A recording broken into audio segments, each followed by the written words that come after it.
It's been 30 years since EA released Space Hulk for IBM PC compatibles and the Amiga. 30 years.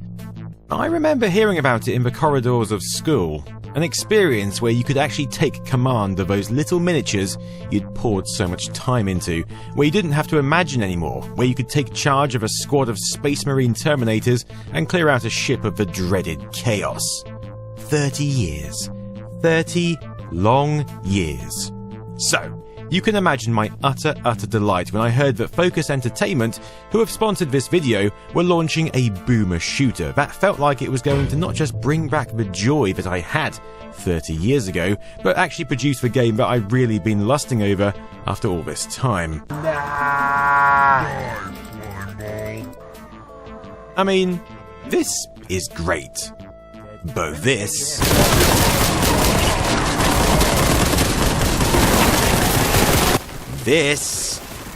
is something else. Let's get into it. The advertising literature tells us load up your Boltgun and plunge into battle head first. Experience a perfect blend of Warhammer 40,000, classic frenetic FPS gameplay, and the stylish visuals of your favourite 90s retro shooters. Play a battle-hardened Space Marine of a perilous mission across the galaxy as they battle against the Chaos Space Marines and Demons of Chaos. Honestly, this is all I want.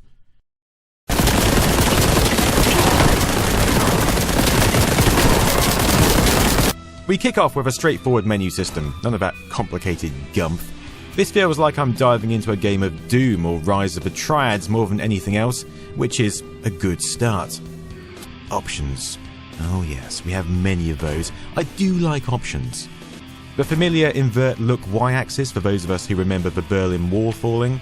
Other control options, even if you're one of those basic batches who uses a gamepad. Video options, yes, very good. Gore pool, always good to have the biggest you can get. Now this is a nice section, retro. From here you can adjust bloom, the retro palette, which gives you a VGA vibe, and pixelation, in case you want a much harder challenge, I guess. It's real nice that there's an accessibility menu too, so that your 3-year-old nephew can get involved with some gore without having to face the depths of their own mortality. It doesn't really matter if it's someone else dying when you're 3, so all in all, great. So, chapters. We have many.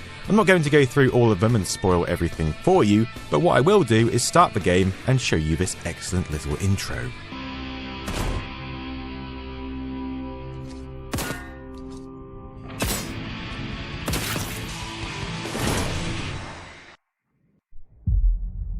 Nothing, once touched by the hand of Chaos, remains untainted. You are under the dominion of the Ordo Malleus to assist my investigations into a world that has already felt that damned insolence.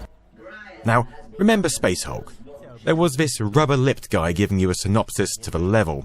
Check this guy, he's like he's got a rubber face. One squad will be sufficient. Like a puppet mouth, like an elastic band. Deploy your squad here. Let the purifying flame cleanse this area. Well, that's what's happening here, just without the rubber lips. Probably why she's wearing respiratory equipment. While I consider this threat extremely serious, your superiors have seen fit to second only a handful of you to my supervision.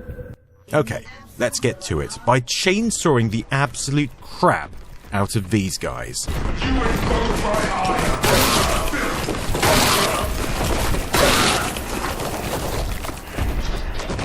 Honestly, the advertising wasn't lying. From the go, this is excellent. You know you're onto a winner.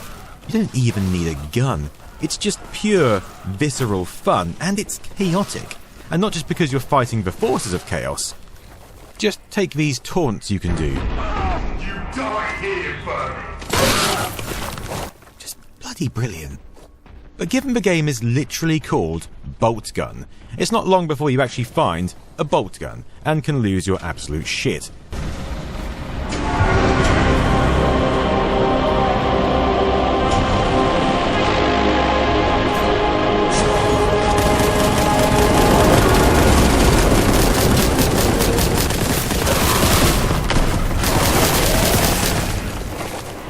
This is what I'm talking about.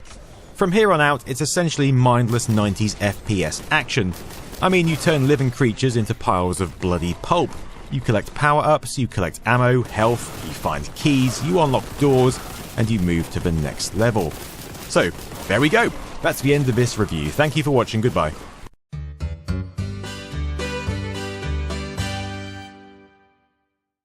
Except that's not it, because this game has something that many others do not. Depth. Depth. Depth for the Emperor, depth for yourself, depth for anyone involved. Honestly, it's great. Take this area. We have a nice setup here. Chaos, generally fighting down below, and yes, they do squabble amongst themselves, which is very Doom. But you can go into this with a number of tactics. For instance, you could just jump down there and start absolutely going to town. Or you could take a more laid-back, casual approach and just snipe these guys from a distance.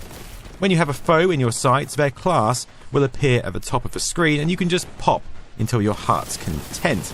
Lovely stuff. You know, these guns aren't particularly accurate in terms of sniping, but you don't need them to be. You can still pull off headshots. Then you can carry on your merry way. You can collect more items, you can go left, you can go right, and just generally crack on. But it's not all linear and jolly. Sometimes there will be obstacles and you'll need to find another route. Or you might need to activate some stuff and run. You know, the basic FPS puzzle elements. Enough to keep you interested, but not enough to get in the way of the absolute gun blasting plenty. I played most of this game on medium difficulty, which is a wise choice, because although on the face of it it looks like there are far too many pickups, you'll often get an area like this, where there's not enough.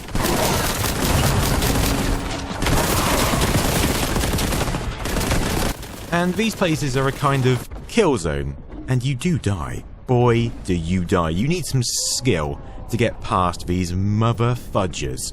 These massive two-legged frog bastards just spit acid directly in your face, and that stuff does not mesh well with Space Marine's armour. Trust me, it's horrible. It gets on your skin, it burns, and there's no way to get it off. It's not like you're carrying a punnet of wet wipes.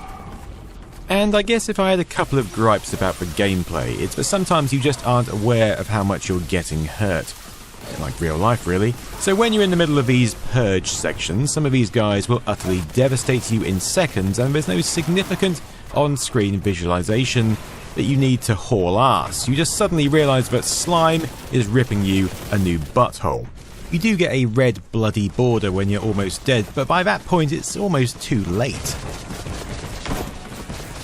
Plus, right, some of these guys walk like they're about to miss their Clapham omnibus. And whilst we're talking about buses, some of these arenas can also get a bit claustrophobic in their level design, which can sometimes make battles a bit confusing and monotonous. But you can explore, you can learn, and you can mix the fight up enough to keep the entertainment rich and flowing. Now, I'm not a die-hard professional gamer, so some people are going to find this a lot easier than me. But, you know, I found this a perfectly adequate level of difficulty and made it quite enjoyable. But with skill and determination, you can get through before you find another horde, and that's kind of how it goes on. There's an adequate amount of exploring and general frivolity before you find these groups, and then you have to get down to business. It's really pretty great, especially when you have the plasma gun in hand. Or grenades. Grenades are great as well, and some of these grenades do crazy-ass things. But then the plasma gun is far from the pinnacle. A good chunk of your Space Marine weapons are catered for. Although there is a lack of power fist, and I do love a good power fist. But, you know, they've got the power sword, and that more than makes up for it, especially with its gashing mayhem.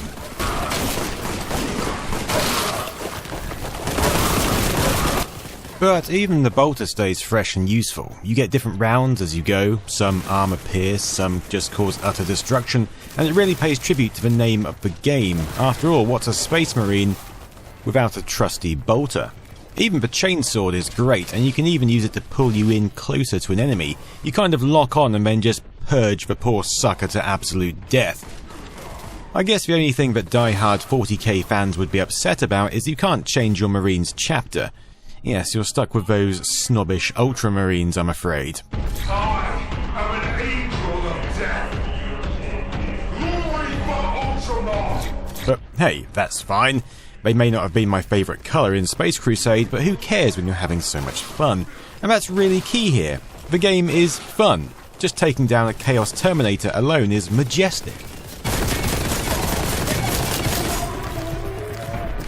Relic Space Marine, released in 2011, was also fun, but honestly, it took itself a bit too seriously. Some people want that. I do not want that. I want chaotic, frenetic destruction, and really this game is kind of a sequel to Relic Space Marine. It's just a different game. It's even set in the same time period, so if you enjoyed Space Marine and you squint hard enough, you're going to have fun here. And if you don't squint, well then you can take in the glorious art style and really just the magnitude of some of these environments. I mean, there's some serious dystopian beauty here. Plus you get some awesome music that changes with the on-screen action, which gives me TIE Fighter vibes, and I'm certainly into that.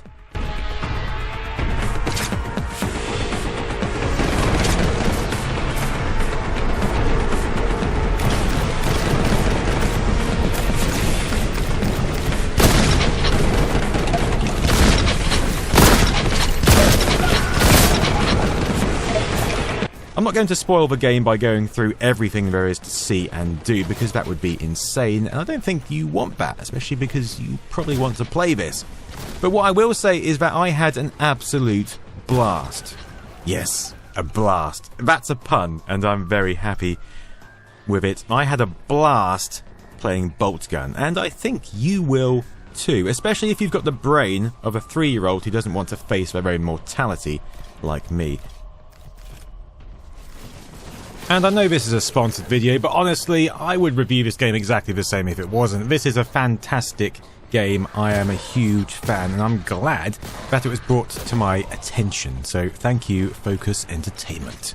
Warhammer 40,000 Boltgun is now available on Xbox One, Switch, PS4, PS5, XS and PC, and you can buy the game by clicking on the link in the video description. So go and play it, go. Anyway, until next time, I've been Nostalgia Nerd. Toodaloo.